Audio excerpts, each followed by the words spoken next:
Hello. Hi, guys. We're gonna It's go. boy band day today, for all you people who are wondering. I'm not included, obviously. Okay. You want to push record?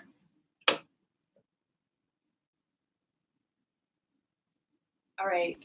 So we're gonna answer the question of how is it that it feels right to watch his every move, and how is that not helpful? Because it feels right. Okay, I'm gonna share a review. This is called Pure Awesomeness. It says this is the best podcast on this subject I've heard so far. I love all these guys. Their raw honesty and experiences really resonated with me. I feel like I wish I could talk one-on-one with Ashley.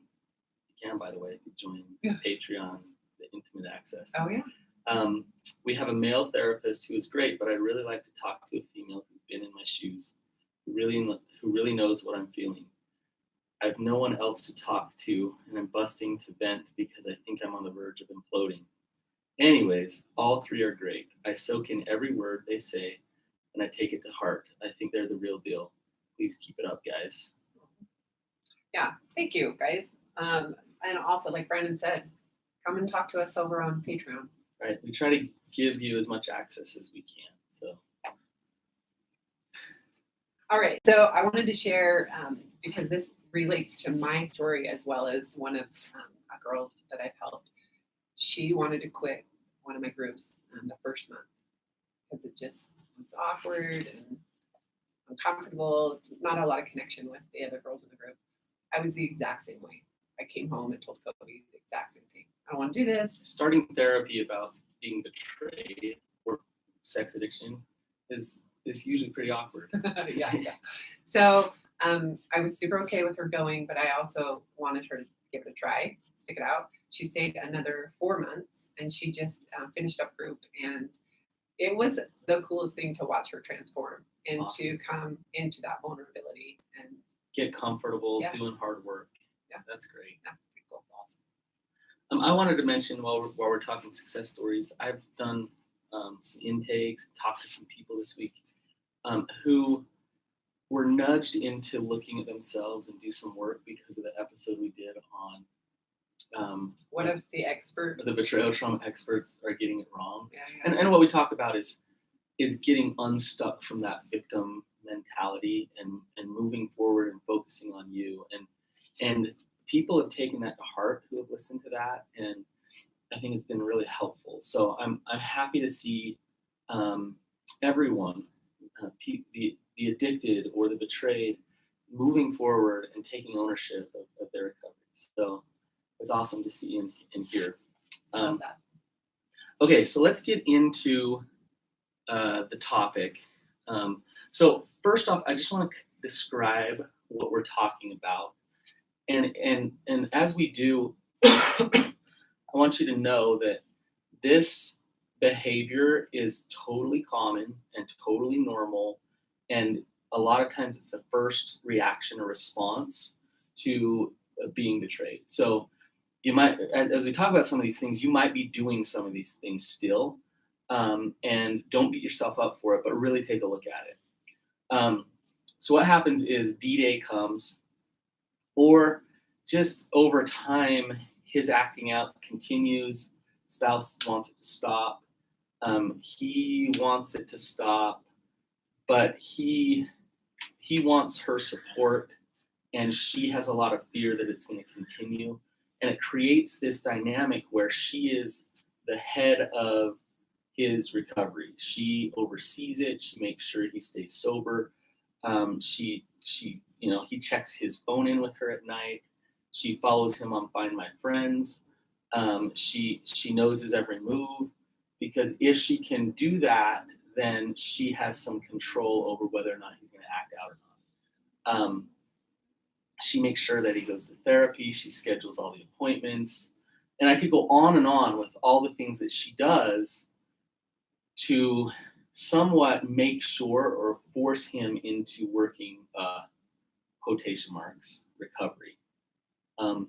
So what's your guys' experience with this? Have you seen it in your work with people? I never did this. Uh-huh.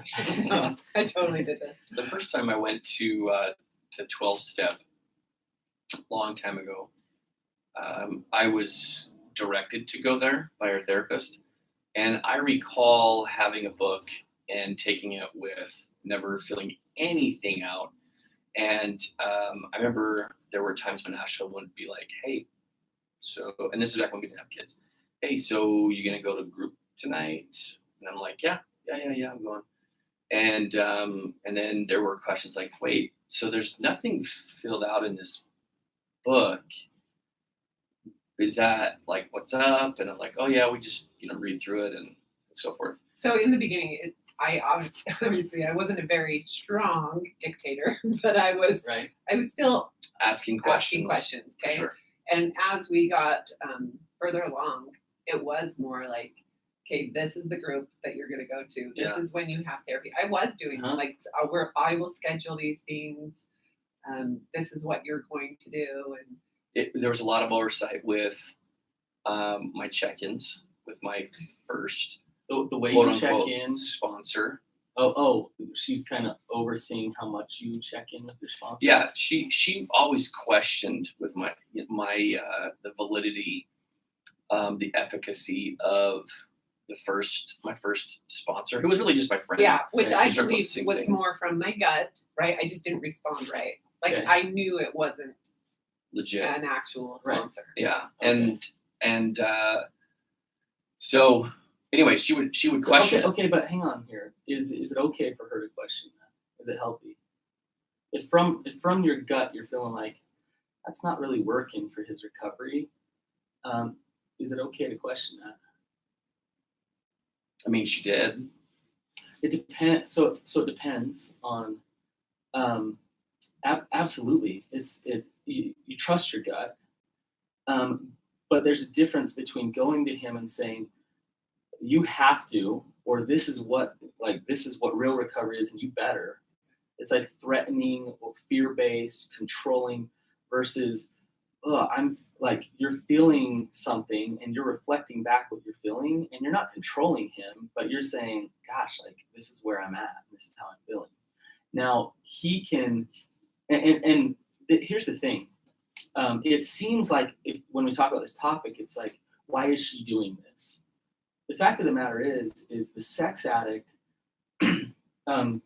most sex addicts to some degree it's their sex addiction is more about wanting validation and self-worth from a woman. And so they take that to their wife and they say, "Hey, I want you to oversee me so that I can please you, so I can show you how good I am, so I can." And so then their recovery becomes this act of codependency, this act of manipulation for self-worth, and they'll position their wife there, and they'll want her to be there, yet they'll resent her for being there. They'll hate her for overseeing the recovery. Her fear cycle will come in and say, I'm scared, so I'm going to control. I'm going to take this over, I'm going to control. And his shame is saying, good, because that will give me a chance to please you. And then it's like he's the little child in the relationship, and she's the big, bad, mean mama. Do you remember what that was exactly what I I know. And talked about for years? Like, I'm sick of this child-parent relationship, and I was totally the child. But so I would resent Ashlyn for that, but at the same time, I just wanted to please her in an effort to make the whole conversation disappear. Go away. And Yeah. praise me, like I'm doing good. Come on, if you're gonna control me, praise me too. Right. So give me that validation that I'm good. This is a whole setup to continue to destroy the foundation of a relationship. And there's an alternative, but the alternative is uncomfortable. But there is another option. Now I've had women say, because I'll work a lot with them to untangle themselves from his recovery, and they'll say, "Look, Brandon, some of the best intuition that I've had was that night that I went into the computer and I found what I needed to find to bust this open. And I'm glad that I actually went and searched and kind of looked at what he was doing." Sure. I actually think that's great. I actually think God's helping them. I agree.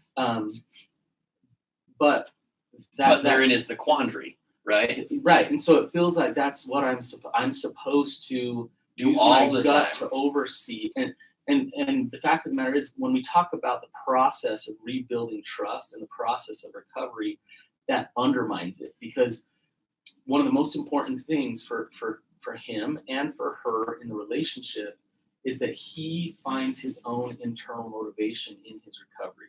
That he's not externally motivated by his spouse's fear or by trying to get words from her, is that he mans up and he loves it and he takes ownership and he's doing it for him.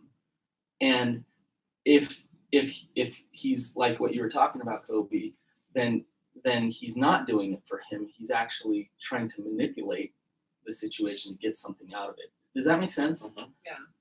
So here's the trick, I think, for me in the beginning of recovery, and for so many other women I've seen. You trust your gut. Your gut has given you some of the evidence to say this is real. Okay. But there's still that narrative that can show up daily saying the exact same thing. Go check that computer.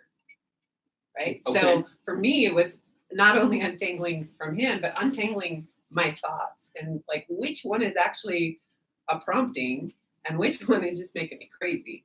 Okay, so Ashley, what you said is really important to look at what the alternative is. So if what we're suggesting is, you know what, don't follow every move that he makes. The fact of the matter is if he wants to act out, he could act out. Now, whether or not you're micromanaging him or not, he can figure out a way to act out. So don't follow his every move. So then what? Yeah, that sounds scary. Now you're vulnerable. You've been hurt. We've already had that where I wasn't watching and all of a sudden, and boom, this bomb goes off in my life. But what you just said, Ashlyn, is you want to trust your gut. So that's the key to it all. So instead of going to try to find the evidence all the time, searching, spending tons of time and effort to figure it out, trust your gut.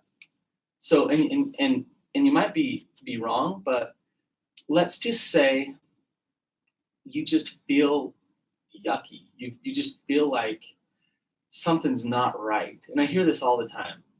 I don't know what it is. I just don't feel like something's right with him. Okay. And I'm feeling fear. You don't have to go find all the porn on the computer in order to do self-care and protect yourself because you feel that way. So well, and there's so much regret that comes with going and looking up everything, right? Because then it's stuck in your head. Right. So then you've downloaded all that stuff, right? But the point that I'm making here is your gut is, you have an emotion, you're feeling something, and you're saying something's just not right. Now he might have not done anything. He may or may not have, right? But you can either swallow that and say, no, I'm just crazy, I shouldn't do anything about this. Or you can go and try to find all the evidence. Or you can internalize it and say, what do I need to do to get centered here? See, that third option, I didn't know about. Right. And I feel like we only know the two. Right. We either don't say anything, I don't want to really pretend know, like everything's okay. which is how I lived for 14 years, or the opposite of just freaking out and going to town on all the things. Like, I'm going to find all the things. Right. So it would be going to him and saying, this is what I feel, this is what I need, and I'm feeling like something's off or something's happening, and if it is, I need you to tell me. But I need some space from you. I'm gonna take some time to just take care of me, and I can't be vulnerable with you today. We're not gonna have sex today. Like I need some boundaries here because this is where I'm at and this is where I'm feeling. And he might come back with and say, what did I do? And this is where you'll think, well, dang it, I wish I had that list of everything. I wish I had that website I could pull up and show him. And you don't have to give him that to say, you know what? I don't know what you did, but I'm just not feeling like you're being transparent with me, that you're being open with me, that you're empathetic to my pain right now. Now, if he empathizes and he connects and he holds that space for you in that moment, that's the moment where safety and trust starts being built in the relationship. You're feeling something, you're speaking from an intuitive place, and he's like, heck yeah, I support you, I empower you, and I love you. Hey guys, have you heard of our premium site? Every month we have Q&As. Every week we post videos from our weekly calls and our therapy sessions that just give additional information about how you can move forward. But if you want more than that, know this, that there's additional access where you can be in a live Q&A with each one of us, Ashlyn, Kobe, and Brandon, to find that information, to find out how you can get involved in that, to find out how you can get access to us in a way that you'll never find here on the podcast. Go to Patreon, and that's Patreon, and search Betrayed Addicted Expert, and you'll find us there. We've got incredible content. There's interaction with other people who are in the same boat as you, who want to move forward. Just know that there is hope, and know that there's additional access to all of us here. So we're grateful that you're here listening, and let's get on with the episode. Okay, Ashton, I got a question for you. Would you rather, we play this would you rather game with my kids all the time, and the rule is they have to answer. You can't say, There's no way out of it. Yeah. Would you rather trust your ability to control Kobe's sobriety, or would you rather trust Kobe? Trust Kobe, 100%. Okay. So there's a Wow, that's a really, really, that's a piercing question, quite honestly. Well, the answer seems simple, but that's why this question's here. It doesn't feel right though. they can't coexist. Those two things cannot coexist. So and that's the quandary that the betrayed gets in. And say those two things again. Would you rather trust your ability to control his sobriety, or trust him? Wow. Those things can't coexist. And that's really an unfair quandary that the betrayed gets put in, which is That's super unfair. because what I'm suggesting, Because it's not Ashlyn's responsibility to manage my ability to be trustworthy.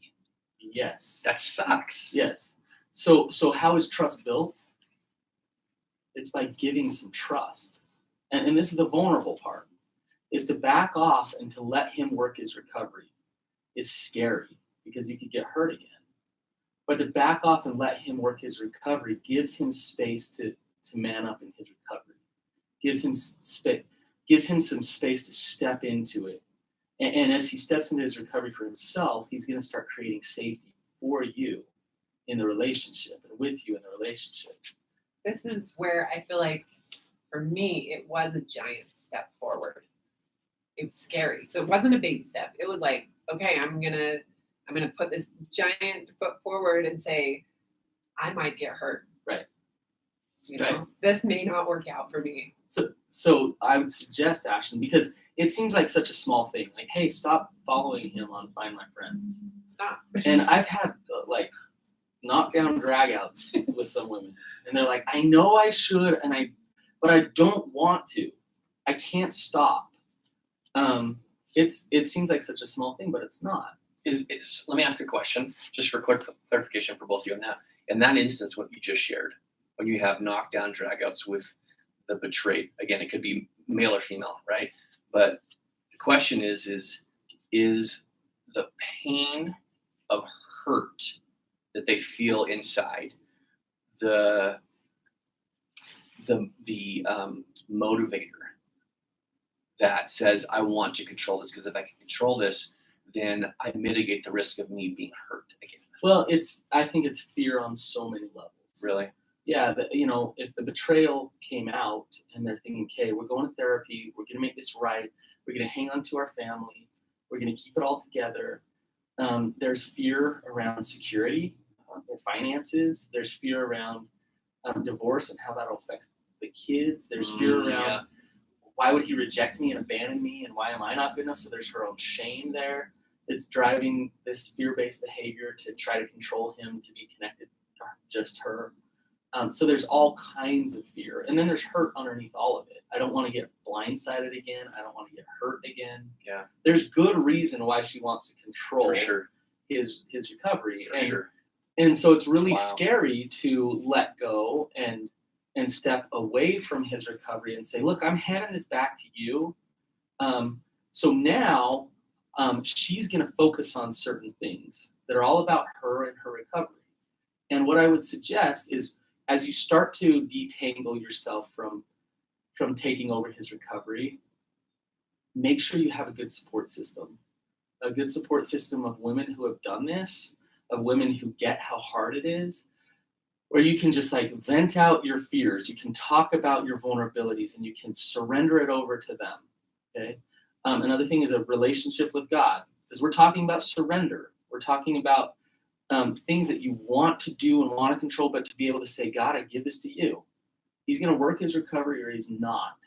I'm gonna watch and see, and I give that over. I turn my will and my life over to the care of God. Okay? The other thing is to educate yourself. It's really important to understand what recovery really feels like. So instead of micromanaging his sobriety, you sit back and just watch and feel if you're seeing real recovery. Is he being consistent with his actions and behaviors? Is he rigorously honest? Is he an open man who wants to be transparent? Is he empathetic and patient with you? If you're feeling those things from him, you're feeling his strength, and you're feeling that his shame is diminishing, and he's going to start to create some safety with you. So you're kind of just watching, and you're feeling what you're feeling from him. You're not watching his every move. Does that make sense? Yeah, I also think it's this letting go that's so important, but also let go and move. So don't just sit back, right? Yeah. Because I could have done that. Yeah. Because it was all his problem, right? But I chose to still say, no matter what, I want to move forward. I want a better life. Right. So, but Ashton, that has everything to do with you loving you. So if you, I didn't at the time. And this helped you learn how to do. You had to figure that out. You had to say, okay, I trust myself first. So I trust myself to maintain my boundaries, to be authentic, to deal with my stuff. So then I can allow him to go through his process of recovery. If you don't trust yourself, if you don't feel grounded, then you're going to try to control him and control the situation because you're feeling so vulnerable, right? So again, this is hard to do, but it's one of the first steps to at least allowing safety to start to develop, or the process of safety. Now, I gotta say, guys, if your wife's been micromanaging you, and she listens to this and she's like, oh my gosh, I'm gonna own that. I'm not, you know what? Your recovery is yours. Do what you want with it. I hope that as she backs off, that you recognize this is my time to step into it. This is my time to step up. And I'm not doing it for her, but as she is not there, I need to be there for my own recovery. You know, you won't resent her, but she's fighting for you by backing out of this. I want you to understand that. So there's a really unique feeling and notion that I'm speaking to all of you who are struggling with addiction. There's a very unique feeling that comes from autonomously working your recovery. It's the development of self, and therein you'll find real ownership of your own life. And I want to be really clear, it's likely already that you are successful in many ways. If you're listening to this, it's likely that you have succeeded in many ways, whether that's in academics, whether that's in your career, whatever the case is. And you've done this part in and of yourself in other arenas in life. So what we're inviting you to do is to, again, take ownership, be an individual in recovery, separate from your partner, and autonomously develop yourself. And you'll find a great degree of satisfaction by owning it and running with it. What you just said, Kobe, is so important. There is such a difference between a man who's working his recovery from this place of, I could get in trouble from my wife. I got to do these things because now I have this sex addiction thing. So now I got to go to all these meetings and spend all this money. And because I got the sex addiction thing, and my pastor or my bishop or whatever is telling me I got to deal with this. So, okay, I'll go do this. Yeah. That guy who's doing it from a place of like, this sucks. And okay, I'll comply to make everybody happy. and the guy who's like, he's humble and he's just grateful for this chance to be free. He realizes that his addiction and his recovery is now part of his purpose in life. It allows him to connect deeper to people. It allows him to support people, to love people. It allows him to create more. And so he grasps it and enjoys it and just steps right into it for him. Yeah. Right? Yeah. So different than the compliant, I'm doing this because someone's cracking the whip behind me. Mm-hmm. Yeah. Okay, so this question's for Kobe and Brandon.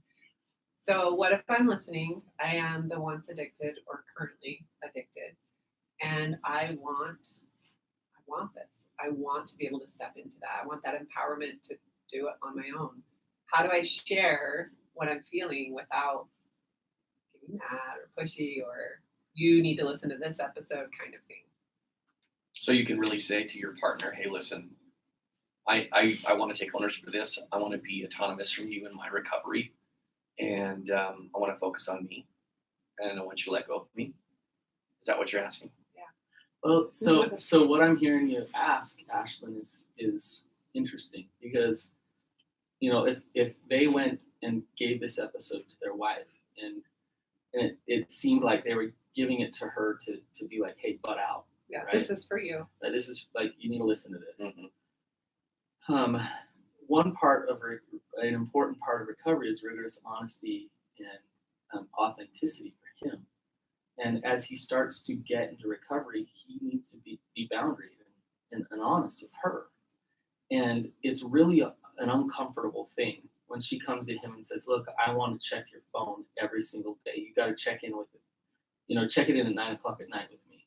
And he says, I'm sorry, that doesn't work for me. And she says, you addict. You want to hide things. That I know why you want your phone. And he says, no, that's not why. But really, I want to take ownership of my own recovery, and checking it in with you won't help me with my sobriety. So this is what I do. This is how I do stay sober. This is my plan. But it doesn't feel healthy or good for me to check it in with you. Okay. Right? So what you said, Brandon, in the second half, I think is the most important part. That's what builds the safety, because it's not just that doesn't feel good, so I'm not going to do it. Well, what if I just came to you and said, I'm not checking it in with you. That's you can't super control different. me. There's a Very humility. different.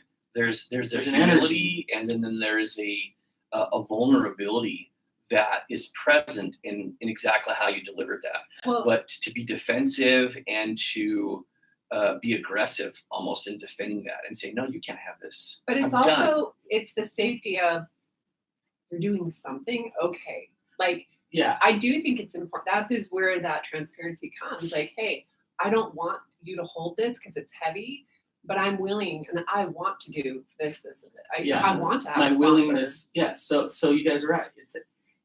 So think about it. If I came and I said that to you with empathy for how hard that might be for you, and understanding of that, but also honesty in who I am as a man in recovery and what I'm doing, you're gonna feel safety. You're gonna feel power from me, and you're not gonna leave. You might be like, dang it, I want to control that, but geez, my man is like stepping up in his recovery. I like that, as opposed to like he feels so defensive and avoidant, and that's what you're used to from him probably. So you're expecting that, but you will feel the difference from him.